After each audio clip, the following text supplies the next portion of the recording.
Hello, good morning, traders. Today is the 15th of March 2023, and we just bank amazing profit on dollar yen, hit profit target hit. And let me explain to you how I analyze the market and help my traders to squeeze beautiful pips. So if you look at the 4-hour chart this morning, as explained to my trader, look at this is the level which previously price broken, and if you look ahead, this is the level which is previously price broken, and after this breakout price retest and develop pullback.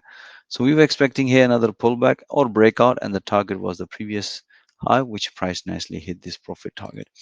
Let me explain to you how in detail. So first of all, as explained to matter, look for this pullback.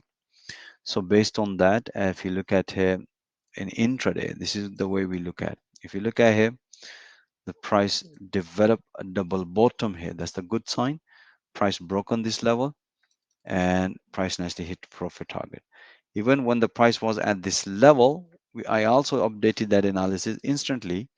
So guys, look for this breakout because the trader was expecting possibility of short. I said, look, if as long as the price does not break this level, point of interest, we're not looking a short, or if the price going to break this level, we are looking a long. So every time based off the bias, I was pushing my traders to look for long trade here, previously pulled back. So based on this analysis, you can see here price nicely broken and hit to the profit target. As soon as the profit target hit, that's what explained my traders time to enjoy some profit. So we had such a nice beautiful long trade. I hope you enjoy this analysis, but if you want to see all that analysis in real time instead of review, most welcome, join our fast growing trader community. Have a safe trading and wish you all the best.